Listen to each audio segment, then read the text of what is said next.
오늘의 주제는 시험과 유혹, 어떻게 이길까?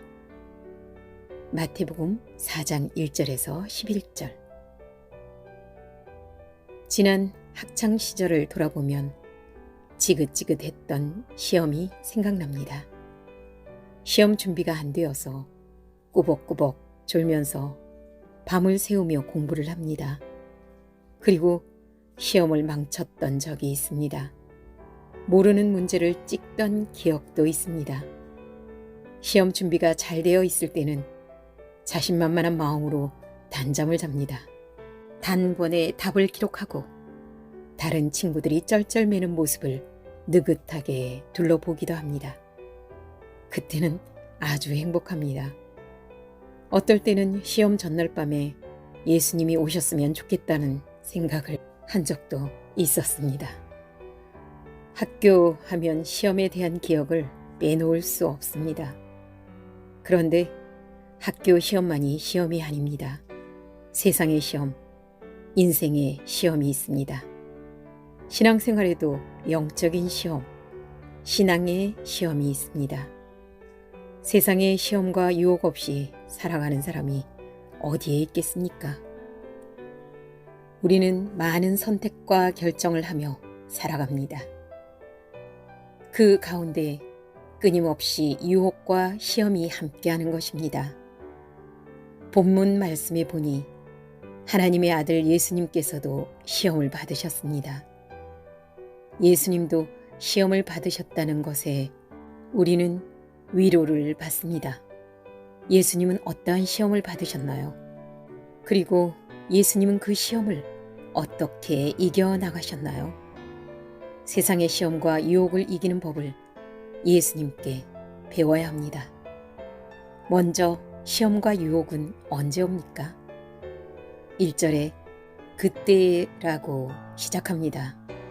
그때는 예수님이 세례를 받으시고 3장 17절에 이는 내 사랑하는 아들이요 내 기뻐하는 자라는 말씀을 들은 때를 가리킵니다. 이때 예수님은 성령에게 이끄심을 받게 됩니다. 이끌어 가시는 분은 성령님이시고 시험하는 자는 마귀입니다. 성령님은 예수님을 광야로 이끄십니다. 그리고 예수님은 그곳에서 마귀에게 시험을 받으십니다. 예수님께서 세례를 받으시고 하나님의 아들로서 하나님이 기뻐하시는 자로 살고자 할 때 시험이 찾아온 것입니다.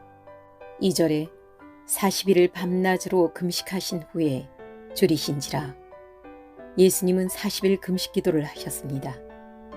40은 이스라엘에게는 의미 있는 숫자입니다.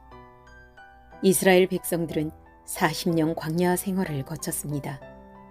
이제 예수님도 40일 광야 기도를 거치는 것입니다. 줄이신지라는 절박하다, 심한 갈망을 느끼다 라는 뜻입니다. 40일 금식기도 하시면서 예수님은 육신적으로 몹시 약하고 피곤한 상태였습니다. 육신의 떡이 가장 절실한 때였습니다. 내가 가장 연약하고 힘들 때 그 연약함을 통하여 마귀의 시험은 다가오는 것입니다. 오늘 예수님이 받으신 시험의 성격을 보니 시련이나 고난이라기보다는 유혹입니다. 마음의 유혹입니다. 생각의 유혹입니다. 마귀의 시험은 보이지 않는 생각, 마음에서 일어나는 것입니다. 예수님이 받으신 첫 번째 시험은 3절에 내가 만일 하나님의 아들이어든 명하여 이 돌들로 떡덩이가 되게 하라는 것입니다. 하나님의 아들이어든 이라는 말씀이 나옵니다. 하나님의 아들이심을 보여달라는 것입니다. 그러면서 이 돌들로 떡덩이가 되게 하라는 마귀의 유혹입니다. 여기서 떡은 물질을 상징하기도 하고 양식을 상징하기도 합니다. 우리가 세상을 살아가는데 가장 필요한 것은 물질이요 양식입니다. 우리의 생존에 가장 기본적이고 중요한 것입니다. 그래서 많은 사람들은 생존을 위해서 열심히 일해서 많은 물질을 거두어 드리고자 합니다. 그런데 물질 때문에 배고픔을 해결하기 위해서 생존을 위해서 하나님의 뜻을 저버리게 될 수 있습니다. 내가 하나님의 아들이라는 소중한 신분을 잃어버릴 수 있습니다. 그래서 물질이 삶의 목적으로 동갑하고 더 나아가 물질의 노예가 될 수 있습니다. 생존을 위해서 살아갈 것인가? 말씀에 순종할 것인가? 물질을 내 삶의 목적으로 삼을 것인가? 하나님의 아들로서 살아갈 것인가? 이러한 유혹 앞에 예수님이 서게 된 것입니다. 특히 예수님은 하나님의 아들이라는 소중한 신분을 얻지 않았습니까? 이 소중한 신분에 대하여 마귀는 물질로 유혹을 하는 것입니다. 우리도 예수 믿고 하나님의 자녀로 살아가지 않습니까? 우리에게도 이러한 유혹은 계속되는 것입니다. 어떻게 이러한 유혹을 이길 수 있을까요? 나 같으면 어떻게 했을까요? 쉬운 일이 아닙니다. 예수님이 말씀하십니다. 사람이 떡으로만 살 것이 아니요 하나님의 입으로부터 나오는 모든 말씀으로 살 것이라. 4절에 사람은 떡으로만 사는 것이 아니라고 합니다. 떡의 필요성, 물질의 소중함을 부정하지 않습니다. 그러나 더 중요한 것이 있습니다. 바로 하나님의 말씀입니다. 사람이기 때문에 사람은 하나님의 말씀으로 사는 존재라는 것입니다. 이스라엘 백성이 광야에서 물질의 유혹을 얼마나 많이 받았습니까? 애굽의 고기 가마가 생각나고 애굽 시절을 그리워했습니다. 그러나 광야에서 하나님의 말씀에 먼저 순종할 때 어떻게 되었습니까? 하나님은 만나와 메추라기로 먹이셨습니다. 광야의 생활, 물질의 유혹을 통해 하나님은 우리를 겸손하게 낮추시는 것입니다. 그리고 하나님의 말씀에 더 순종하게 하십니다. 혹시 물질 때문에 겪는 시험이 있다면 겸손하게 하나님의 말씀을 더 의지하는 성도가 되기를 바랍니다. 마귀의 유혹이 여기서 끝나면 얼마나 좋습니까? 그러나 마귀의 유혹은 한 번으로 끝나지 않습니다. 예수님이 받으신 두 번째 유혹입니다. 마귀가 예수님을 거룩한 성전 꼭대기에 세웁니다. 그리고 6절에서 내가 만일 하나님의 아들이어든 뛰어내리라 고 합니다. 그러면 그의 사자들을 명하시리니 그들의 손으로 너를 받들어 발이 돌에 부딪히지 않게 하리로다 라고 합니다. 이것은 두 가지 성격이 있습니다. 하나는 하나님을 시험하는 것입니다.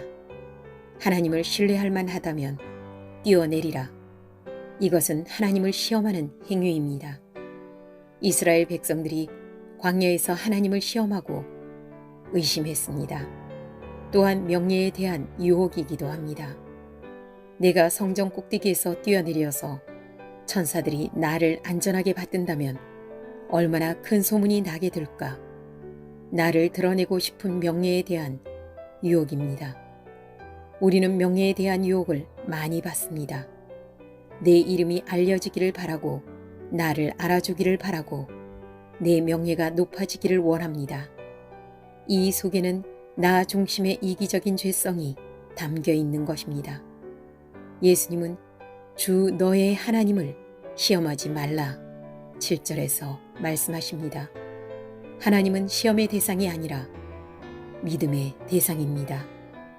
내 마음속에 하나님을 의심하거나 시험하는 생각과 마음이 들어올 때 어떻게 해야 합니까? 하나님보다 내가 위에 올라가고자 하는 유혹이 올 때 어떻게 해야 합니까? 하나님 앞에 나를 겸손하게 낮추어야 합니다. 하나님을 믿음으로 붙잡아야 합니다. 예수님이 받으신 세 번째 유혹입니다. 높은 산에 올라가 천하 만국과 그 영광을 다 보여주며 9절에서 만일 내게 엎드려 경배하면 이 모든 것을 내게 주리라고 합니다. 세상 권력에 대한 유혹입니다. 예수님은 이러한 유혹을 어떻게 물리쳤나요? 10절에서 사탄아 물러가라. 주 너의 하나님께 경배하고 다만 그를 섬기라. 하나님만이 유일한 분임을 확증합니다.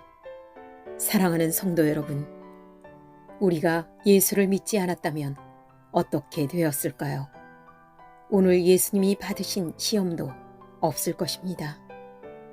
그저 세상의 삶에 적응해서 살아갈 것입니다. 내 물질, 내 명예, 내 권력을 추구하며 열심히 살았을 것입니다.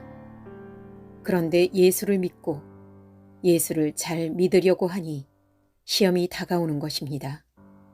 예수님은 나에게 물어보십니다. 나에게 물질이란 무엇인가? 명예란 무엇인가? 나에게 권력이란 무엇인가? 물어보십니다. 이러한 유혹은 오늘도 진행 중입니다. 이 순간에도 계속되는 것입니다. 이러한 유혹을 어떻게 이겨나가야 합니까? 여러분, 시험에는 목적이 있습니다. 시험을 통해 실력을 확인하게 됩니다. 시험을 통해 나의 신앙과 믿음이 드러나는 것입니다. 우리는 예수님의 방법을 배워야 합니다. 내 힘과 능력으로 마귀의 유혹을 이길 수 없습니다. 예수님은 하나님의 말씀으로 물리치셨습니다. 기록되었으되 하나님의 입으로부터 나오는 모든 말씀으로 살 것이라. 예수께서 말씀하시되 예수님은 말씀으로 물리치셨습니다. 우리도 말씀을 붙잡아야 합니다. 그리고 예수님은 단호하게 물리치셨습니다. 7절에서 주 너의 하나님을 시험하지 말라. 10절에서 사탄아 물러가라. 이렇게 명령하시고 단호하게 물리치셨습니다. 우리도 다가오는 시험을 이겨야 합니다. 코로나를 경험하는 동안 우리 삶에는 많은 변화가 있었습니다. 신앙생활도 마찬가지입니다. 그 중에 하나가 예배입니다. 예배는 늘 예배당, 성전에서 드려야 하는 것으로 생각을 했습니다. 그런데 코로나 상황에서 영상으로 가정에서, 일터에서, 내가 서 있는 곳에서도 예배가 드려질 수 있다는 것을 알게 되었습니다. 이것이 가장 큰 신앙생활의 변화입니다. 기독교는 대면 문화입니다. 예수님이 사람을 찾아오셨듯이 사람과 사람의 만남에서 기독교가 시작되는 것입니다. 그래서 예배당에 모여서 같은 신앙을 가지고 찬양을 하고 말씀을 듣고 서로 얼굴을 보고 손도 잡아보고 격려도 하고 위로도 합니다. 이것이 교회요, 기독교의 본질적인 모습입니다.